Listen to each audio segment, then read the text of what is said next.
والحمد لله والصلاة والسلام على رسول الله. أخي أختي السلام عليكم. وعليكم السلام. صحة فطوركم, bon appétit. Nous voilà à la 6e soirée de Ramadan et avec le plaisir d'être ensemble, donc passer un moment avec vous. Et Cheikh Bachir, salam alaikum. Et on souhaite savoir ce que tu vas nous proposer pour ce soir. Inch'Allah. Assalamu alaikum ahbabi fillah, sa'imun, qa'imun. هنيئا لكم بهذا الشهر الفضيل وجعلنا الله ممن يعتق رقابهم من النار في هذا الشهر الفضيل. موضوعنا اليوم دائما كالعادة مع نداءات الرحمن، الباقة الإيمانية، نداءات الرحمن لأهل الإيمان. اليوم نأخذ نداء آخر نادى فيه الله عز وجل عباده المؤمنين حين قال: أعوذ بالله من الشيطان الرجيم، يا أيها الذين آمنوا كلوا من طيبات ما رزقناكم واشكروا لله إن كنتم إياه تعبدون. إن كنتم إياه تعبدون. إذن الله عز وجل أسبغ إخوتي الكرام ويسبغ علينا النعم ظاهرة وباطنة، وأعطانا أصناف هذه المأكولات وأصناف هذه النعم كلها من الله عز وجل، سخرها لنا ونحن نستمتع بها. ولكن في مقابل هذا اشترط علينا أخي مصطفى أن نتحرى الحلال. نتحرى الحلال في الكسب وفي المأكل أيضا. يعني مثلا أخي مصطفى العز وجل باش مثلا اليوم حين الإنسان كي يفطر لابد عليه أن يشري بعض الخضروات بعض الفواكه، لابد أن يشتريها بمال حلال خالص لا يشوبه الحرام. ولابد أيضا أن يشتري ما أحله الله عز وجل. يعني هناك مطعومات ومأكولات تدرك هذا أخي مصطفى حرمها الله عز وجل. مثلا لحم الخنزير، الميتة، حرمت عليكم الميتة والدم ولحم الخنزير وما أهل لغير الله به، والمنخنقة والموقوذة والمتردية والنطيحة وما أكل السبع إلا ما ذكيتم وما ذبح على النصب وغيرها. إذن هذه الأمور لابد على الإنسان أن يتحرها. هذه الآية تدلنا أحبابي في الله، ونحن في هذا الزمن الذي كثرت فيه الشهوات وكثر فيه الحرام أخي مصطفى، وأصبح الإنسان في هذا الزمن للأسف الشديد، وهذا تنبأ به النبي صلى الله عليه وسلم، إلا من رحم ربي، دائما نقول كاين استثناء، لا يبالي أخذ من الحلال أم من الحرام. وهذه معضلة كبيرة، لأن المال الحرام إذا دخل بيتا أفسده أخي مصطفى، أفسده. ودعوة الله عز وجل للرسل، حديث أبي هريرة عن رسول الله صلى الله عليه وسلم قال الله عز وجل: يا أيها الرسل كلوا من الطيبات واعملوا صالحا إني بما تعملون عليم. هذا نداء للرسل، كلوا من الطيبات. وإن الله أمر المؤمنين بما أمر به المرسلين. يعني نفس الأمر الذي أمر به المرسلين هو المأمور به أيضا المؤمنون، تحري الحلال. لهذا يقول أيضا في الحديث أجاب النبي صلى الله عليه وسلم: يا أيها الذين آمنوا كلوا من طيبات ما رزقناكم واشكروا لله إن كنتم إياه تعبدون. ومن بعدها ثم ذكر النبي صلى الله عليه وسلم الرجل يطيل السفر أشعث أغبر يمد يديه إلى السماء: يا ربي يا ربي، ومطعمه حرام ومشربه حرام وملبسه حرام وغذي بالحرام فأنى يستجاب له. لعل الكثير منا يتساءل، وبلاك انت منهم أخي مصطفى، علاش النبي صلى الله عليه وسلم أعطى المثال هذا؟ علاش أعطى المثال هذا تاع الرجل بالذات؟ لأن الرجل هذا أخي مصطفى كما تعلم اجتمعت فيه الكثير من الآداب التي الداعي حينما يدعو الله عز وجل. لأن تدرك أخي مصطفى أن دعوة المسافر مستجابة. والله دعوة المسافر مستجابة، كما مثلا دعوة الصائم أيضا، ونحن في شهر الصيام دعوته مستجابة. إذن هذا الإنسان كان مسافر أشعث أغبر طول السفر، يعني تدل على أنه تعب كبير. وبعد هذا الإنسان يمد يديه إلى السماء، يعني حتى أنه من أداب الدعاء أن الإنسان يرفع يديه إلى الله عز وجل ويقول: يا رب، يستجير بربه ويدعو ربه ويرجو رحمة ربه. لكن هذا الإنسان كان المطعم تاعه والمشرب تاعه والمأكل تاعه حرام، فالنبي صلى الله عليه وسلم قال: أن يستجاب له، بعيد باش يستجيب حرام. لهذا وصيتي لنفسي دائما نبدأ بنفسي الأولى، لأننا في عصر الشهوات، في عصر المغريات، في عصر اختلط به الحابل بالنابل. وصيتي إليكم ثانيا أيها الصائمون أيها القائمون، ونحن في هذه المدرسة التربوية العظيمة.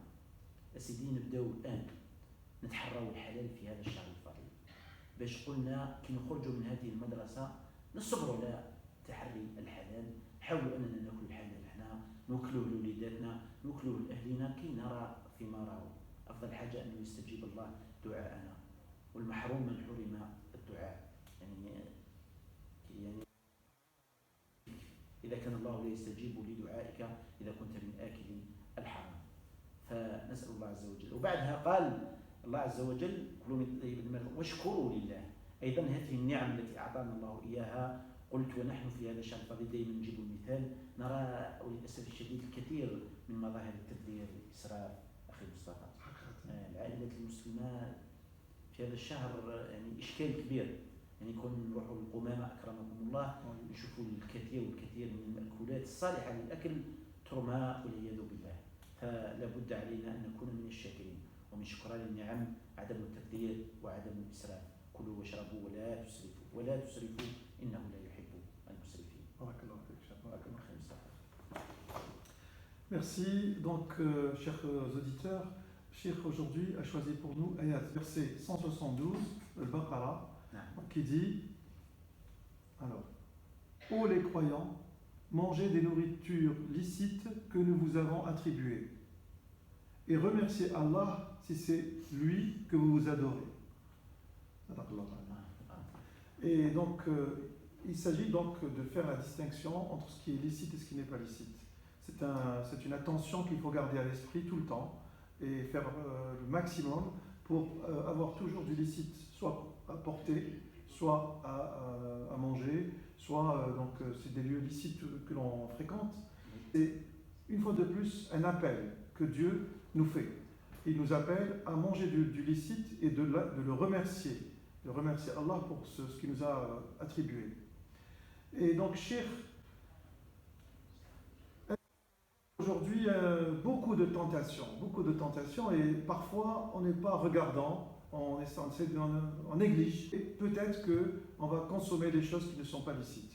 Il a donné donc une ayah où il cite les différentes nourritures qui sont licites, et il dit, ceux qui ne se regardent pas ça, qui ne font pas attention à prendre du licite chez eux, attention, faites très attention, parce que l'illicite, une fois arrivé à la maison, va détruire le foyer. Le foyer ne va plus rester debout, ne va plus rester, donc il sera détruit par ce que vous avez fait pénétrer dans ce foyer d'illicite. Hadith, sallallahu alayhi wa sallam, donc une personne qui était voyageur, c'est un voyageur, qui vient, qui est fatigué avec de la poussière, de la transpiration, et il a levé ses mains pour faire des du'as et attendre que Dieu vienne le soutenir et lui apporter des solutions.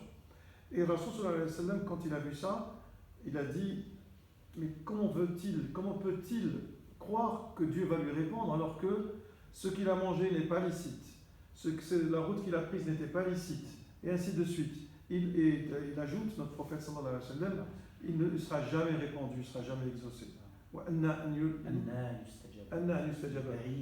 n'aura pas la réponse. Et il a pris cet exemple, et Cheikh il a insisté sur le choix de cet exemple parce qu'il est dit que, effectivement, un voyageur fait partie des personnes que Dieu écoute quand ils font des du'as et répond à leur du'a. Et n'empêche que, dans ce cas-là, parce qu'il a mangé quelque chose de pas licite, il ne sera jamais entendu par Allah. Il a fait appel, Cheikh, un autre appel d'Allah, c'est sabr. Il a dit, il faut être patient de rester dans le licite. Non seulement qu'il faut choisir le licite, mais se limiter pour soi, pour ses enfants. Surtout dans l'école de Ramadan. Alors profitons de ces jours de Ramadan, donc, qui sont en train de filer rapidement, profitons pour apprendre à regarder ce qu'on est en train de manger, si c'est licite, pour qu'on puisse faire des du'as.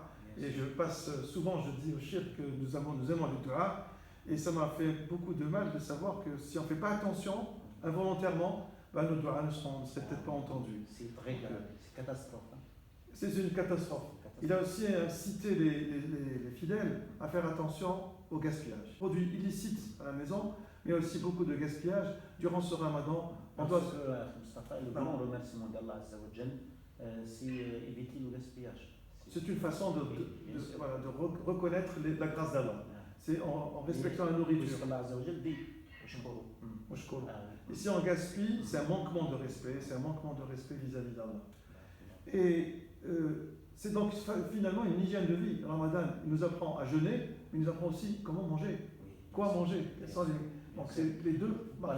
Comment manger, j'ai oublié comment manger. Le Nabi sallallahu alayhi wa sallam il dit Bismillah, kul biyaminik, kul mimma yalik. Donc pensez à rendre grâce à Allah avant de manger, Bismillah, manger avec la main droite pour ceux qui sont droitiers, et manger de son côté, pas manger. بحلالك عن حرامك وبفضلك عمن سواك. اللهم يا رب ونحن في شهر الصيام ونحن في شهر قبول الدعاء. يا ربي أنت القائل ادعوني أستجب لكم.